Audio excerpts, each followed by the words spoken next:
This is the reading for the third Sunday of Easter in Year A, and it focuses on the Emmaus encounter. The materials you need for this are taken from the Risen Christ diorama kit, The Road to Emmaus, the room, the house where they were headed towards after they left Jerusalem, and then you, if possible, to add in the Cenacle figures, because that's where the 11 apostles, excluding Judas, of course, at this point, are often gathered after Jesus rose from the dead. And on that first night, they were there. Also, you might like to add in, just if you have it available, the map of Jerusalem, that part of the model of Jerusalem, the actual map, and maybe some of the wooden parts, if that's convenient for you. If you have your own maps of the area around Jerusalem that you've been able to locate some of those, they could be handy just to have them in the background there for people to, for the children to observe. So this is how the presentation would go. In today's Gospel, we're going to hear about something that happened on the very first day after Jesus rose from the dead. One of the things that we can discover is how this event relates to what actually happens at every Mass. So let's light our candle.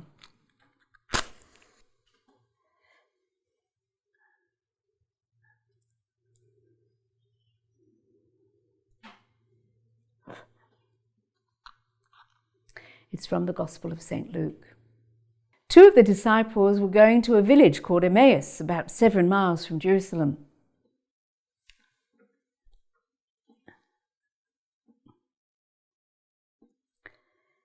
And they were talking about all that had happened. While they were talking, Jesus himself came near and walked with them, but their eyes were kept from recognizing him.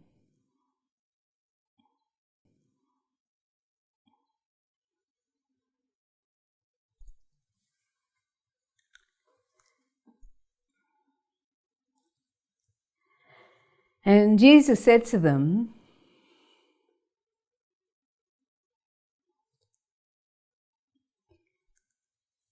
"What are you discussing with each other while you walk along?" And they stood still and looked sad. Then one of them, whose name was Cleopas,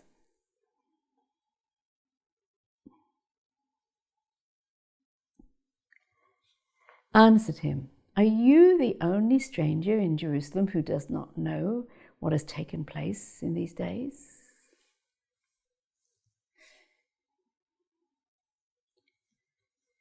And Jesus asked, "What things?"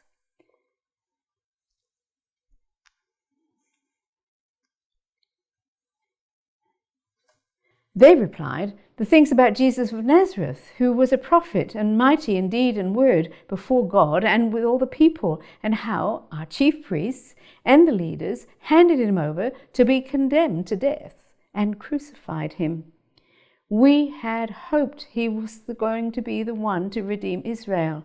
Yes, and besides all this, it's now 3 days since these things took place, and some women of our group astounded us. They were at the tomb early this morning, and when they did not find his body there, they came back and they told us that they had indeed seen a vision of angels who said he was alive.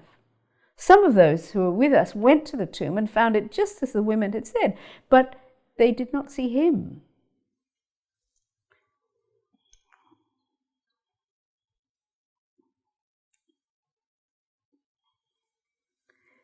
Then he said to them, "How foolish you are, and slow to believe all that the prophets have declared.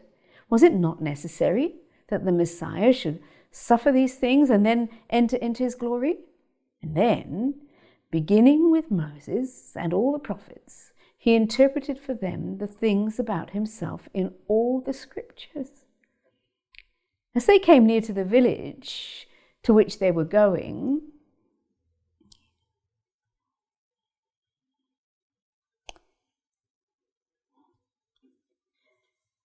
he walked ahead as if he were going on.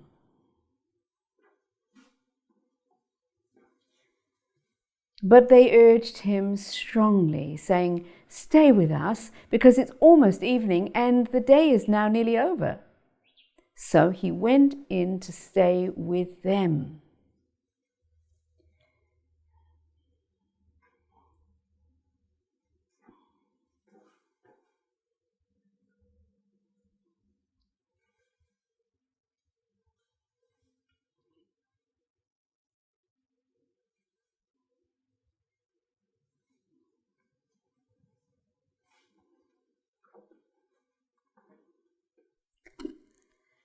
And when he was at table with them, he took bread and blessed and broke it and gave it to them. And their eyes were opened and they recognized him.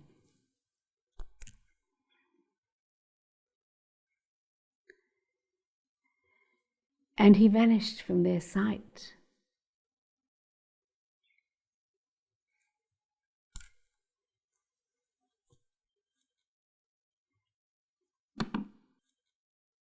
They said to each other, "Were not our hearts burning within us while he was talking to us on the way, on the road, while he was opening the scriptures to us?" And they got up immediately and went back to Jerusalem.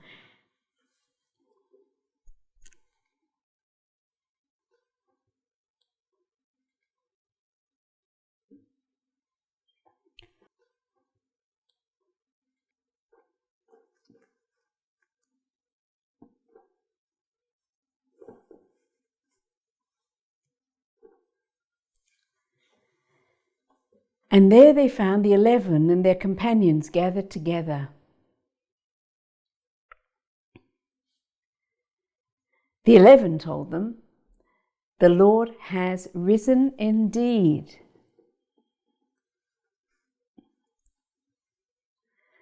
And he's appeared to Simon. Then they told what had happened on the road and how they recognized him in the breaking of the bread.